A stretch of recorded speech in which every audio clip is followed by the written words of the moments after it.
Hi, welcome back to HowToAV.tv. We're still here at ISE 2016 over at the Rye in Amsterdam. And now we're on the AV magazine stand with the great Clive Couldwell, who really should be interviewing me.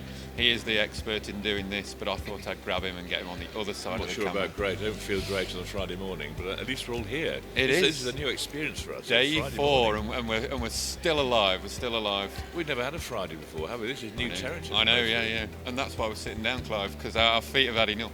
Well, it's a miracle I've managed to perch on these chairs. Hopefully they're quite comfy. Yeah, it's a long way down. Everybody goes in for these high chairs these days, don't they? Right. It's an absolute masterpiece getting on them. I know, but we're up here now. So how's the show been, do you think? Well, quite a few people. I was wondering how many people would be coming on Wednesday and Thursday, because traditionally they've obviously gone off Thursday afternoon, and Wednesday's been a pretty busy day, but actually it's been coming in a few waves. Tuesday afternoon, Wednesday afternoon, quite a lot of people. Of course, we're at a stand here where traditionally it was fairly light, and now it's quite, with all the stand moves, all the audio people around the corner, quite buzzy, I would say, but quite good. But considering Europe's in a bit of a state, actually it's quite nice to see something like an ISE show looking positively. Good. And don't you think with the stands exactly like yours that there's been a real shift in what people are doing away from just selling products to real interaction with customers and with other suppliers with regards to training and with regards to TV, just like we're all doing now?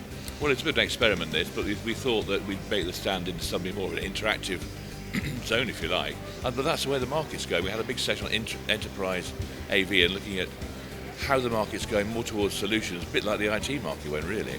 You're dealing with a slightly more software-driven world, and of course people need to change how they adapt to it, especially this Internet of Things coming on. The technology is going to be more and more invisible, and the software driving everything, more infrastructure, and a slightly more sophisticated way that the AV world deals with its customers, talking more business than component. We're all having to, we talk about the integration of AV and IT, and we're all having to learn different skills really, really quickly with so much technology to adapt to that and to make the use of it. And there is a lot of education going on at the show, and we see it in so many different exhibitions these days that people are here not just to look at stands, but because of some of the fantastic training that's going on. And you've been doing it with the TVs, and there's been some great seminars. So what's some of the best training that you think is going on at the show?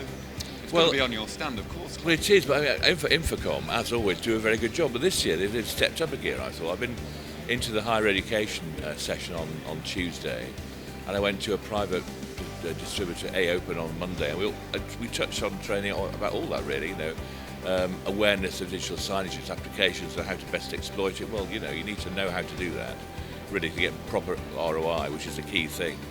And the same with Infocom. You went to, in a way, they're conducting some amazing training behind the scenes we don't realise. Of course, they're working on issues we're facing in the AV world, the collaboration, 2 years ago, and we can learn an awful lot from these areas. We're missing them, but training is almost invisible.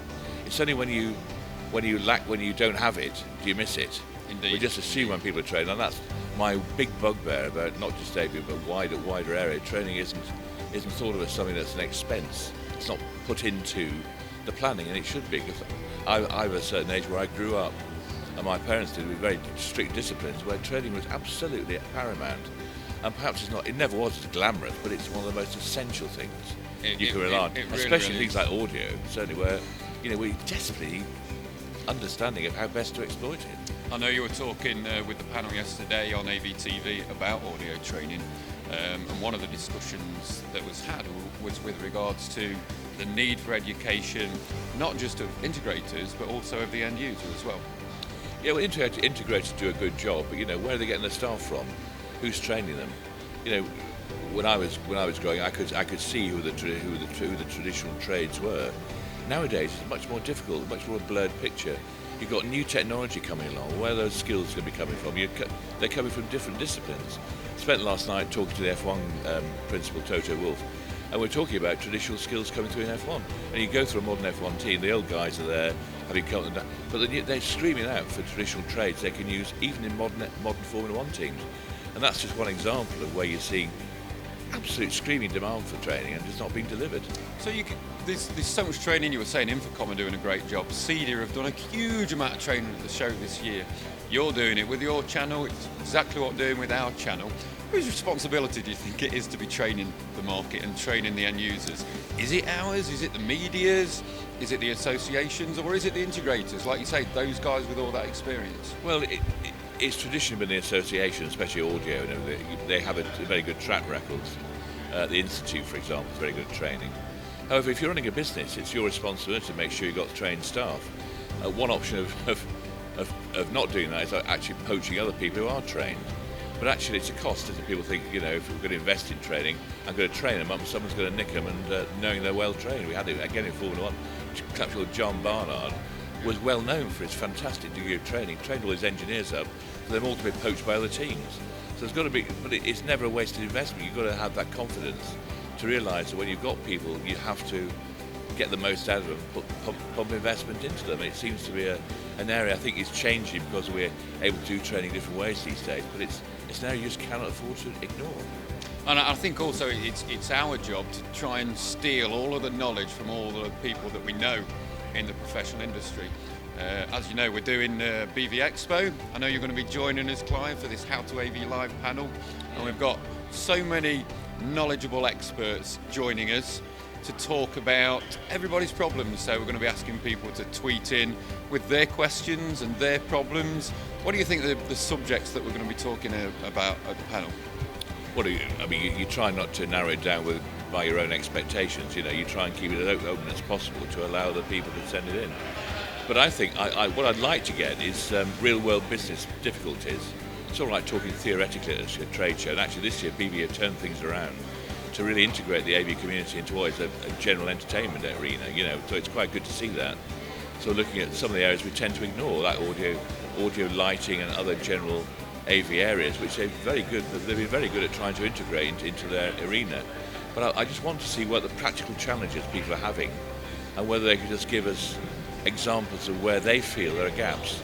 If we can get those, then that'd be great. I want to talk theory for half an hour and just people replying almost textbook-like to obviously pretty obvious questions. Let's hear what's really happening out there and just tell us what your real problems are. We've got some great people on the panel. Clive is going to be chairing it for us. He has such a wealth of knowledge. We have CEDIA involved, we have the AV user group involved, we've got the HowToAV experts there as well. And what we're asking you to do, viewers, is to tweet in your questions. So, latest technologies that you need more information on, problems with your installations, understanding of integration with the IT market as well. Throw us your ideas. We'd really love to see the audience at BV Expo, so come and join us on the day. Clive, we're really looking forward to all of your input. I know that you're going to be able to control them. It's going to be a great day. Hope you enjoyed the show. We're all going home very, very soon, and we'll see you again soon on HowToAV. Pleasure. Thanks for your time, Clive.